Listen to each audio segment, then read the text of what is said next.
Welcome to the Four Seasons Podcast, brought to you by B&H Wealth Strategies, serving Northeast Tennessee and Southwest Virginia since 1966. Here, we guide you through the ever-changing seasons of your financial journey, offering insights to help you grow, protect, and enjoy your wealth. Ready to turn your financial dreams into reality? Dare to dream. And now, here's your host, President of B&H Wealth Strategies, Jeff Bingham.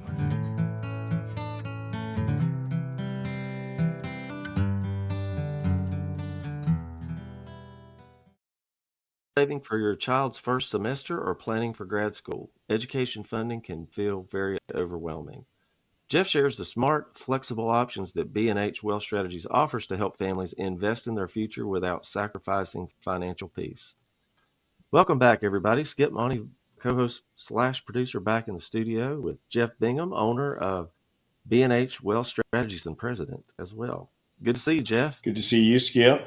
So you ready to talk about college funding as we approach, as we're recording this, Labor Day, and I guess many colleges, University of Tennessee, where I've got my youngest is a junior down there. They've started back, but this is all back to school time right now as summer ends and we wind into the school year. Thankfully, I'm a little past that personally, but I know there's a lot of my friends and folks, family are not, and they're like you. They got one or two, or I had three in college at one time, and costs continue to climb. So I can't wait to hear how B&H helps families stay ahead of the curve on that. So take it away. That was a softball toss to me right there.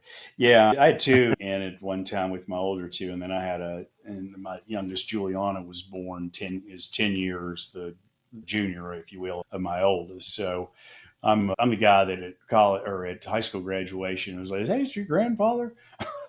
So yeah, I'm familiar with that. But like I said, college, it's expensive. My daughter is at UT, so I can talk about the expense of that and how to deal with that. So there's, I think there's some preconceived ideas that are out there and probably some things that need to be cleared up. But the primary thing that we use here outside of some cash flow that you deal with college education, there's no question about that, depending on what your circumstances are. But 529 plans, if the audience out there is heard of and may not be completely familiar with, but 529 plans are I think, not only the most used now, but really have kind of been adopted and replaced most of the old Coverdell ESAs and the various things that were out there over a period of time. So the 529 plan has blossomed and allows you to get much more money into those. And so there's probably some familiarity out there that people have, but I'll describe as best I can what a 529 plan is. And the 529 is just going to be an IRS section code thing to look at. But what it is a way to fund. You're getting no tax break on the way in when you fund it. And there's some limitations that we'll talk about in a minute of how you can fund it. But you can start it as soon as a child's born, or grandparents can often do these kind of things. But basically, you're going to open up an account for your child where either the parent or a grandparent is going to be the kind of the custodian for that 529 plan. And again, there's no tax advantage on the way in. So you're putting in after-tax dollars into a 529 plan, but the money grows on a tax-free basis, right? So yeah, 529 plans, there are no tax advantages of putting the money in. In other words, you don't get to put in before tax dollars like you do in funding an IRA. And there were some plans that were very limited in their scope in the back that have now been, I think, eliminated. I may be wrong, they may still be available, but don't allow you to put much money in, but you do get a little bit of a tax break in doing it. The old ESAs, Coverdell IRAs, as they were referred to. But the 529 plan, you put in after-tax dollars, but the money grows on a tax-free basis. And then as long as you're distributing it for legitimate college education expense, the money distributes on a tax-free basis. So again, a bit like think Roth IRA, right? You put in after-tax dollars, money goes tax-free and it distributes on a tax-free basis. Do you want to pay get the tax break on the seed, or you want to get the tax break on the crop, is the way that we used to refer to Ross. And the same thing is true with 529 plans. That's how they work. And so it's a very powerful funding vehicle. You start it early for a child. You can put in, you don't have to fund it as heavily. Just like an IRA, the sooner you start, the better off you are. And the interesting thing too about 529 plans is and maybe I need to point this out again, is that you open it up in the child's name, but a parent or maybe a grandparent, depending on who's funding it and how you want to do that, is going to be the custodian, right? They're going to be, and the child will be the beneficiary of this account. So the child doesn't have anything to do with controlling it, right? So it's not something like that. We can talk about UGMAs and UDMAs. There's some other vehicles that are possible to use that have, I think, that aren't nearly as powerful and have some drawbacks to them. But you can, if you have multiple children, you can pass if one doesn't use all of their 529 plan, it can be passed on and change. You can change the beneficiary. You can change to your other children's name. Or even if you go to school or you've got nieces or nephews or other people you'd be interested in, you can put it in their name. So you can still use it for college funding if you're fortunate enough to where you've overfunded a 529 plan, let's say, and your child has scholarships and they don't use it up. What do you do with the money? You may have another child that doesn't. You may have by the time you do this, you may have grandchildren perhaps or something. And so you can get it and put it in the grandchild's name. So it can have a multi-purposed 529 plan. It can be passed through the lineage, if you will, right there.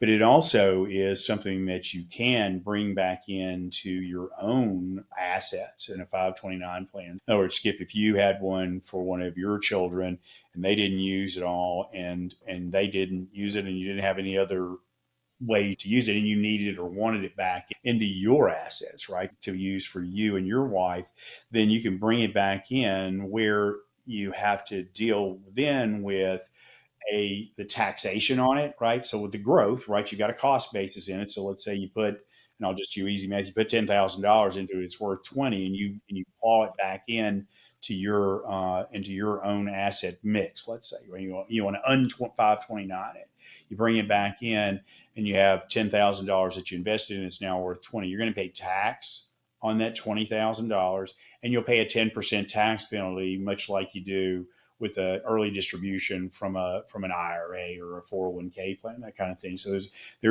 not without cost, but you can bring it back in. It's not the worst thing in the world. And you have enjoyed that tax deferred growth, on that asset. So it has some flexibility into it. And that's what I would say about a 529 plan. You get some flexibility out of it. And we were talking, Matt was giving me the numbers because I'd forgotten what they were. You can single fund a 529 plan with $95,000 into it. And that's basically you're funding it with 5 years worth of the max funding that you can do, which is $15,000 a year is what you can fund into a 529 plan.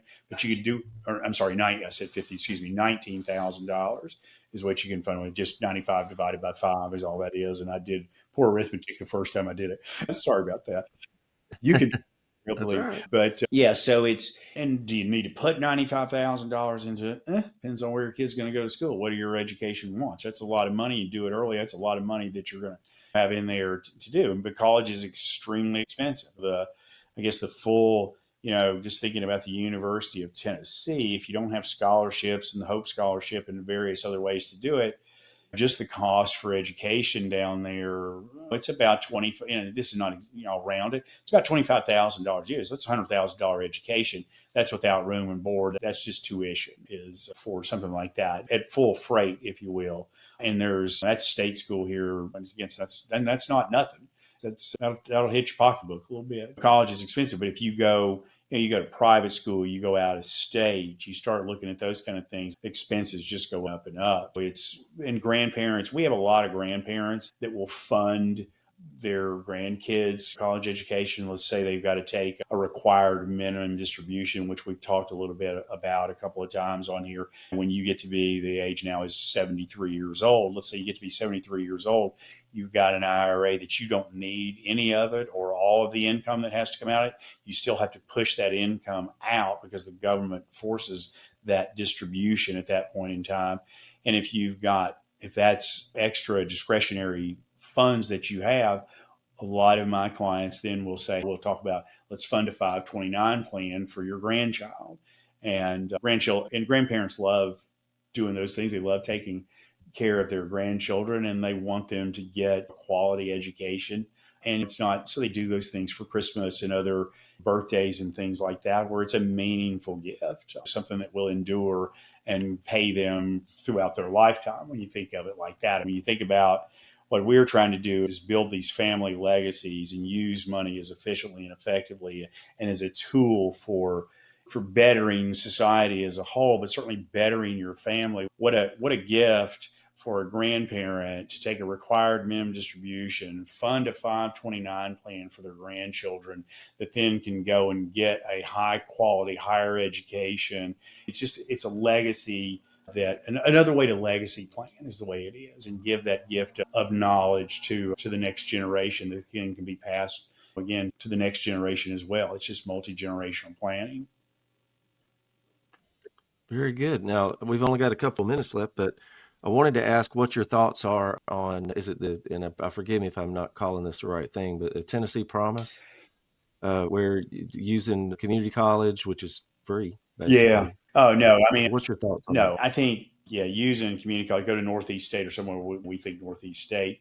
And Matt, who's over here, who helps me put this production together, Matt's wife is a teacher at Northeast. So as we talk about this, it's just a wonderful way to get started with a college education with little to no expense at all, which is just a wonderful thing. Get your needed credits, and then you can move on to whether ETSU or the University of Tennessee or wherever from that. But to get that done, get your feet wet into college, because not everybody is wired to go to college. And those that aren't wired to go to college, you send a child that really it feels like they need to go to college. The parents want to send them to college, those kind of things is the way I look at it.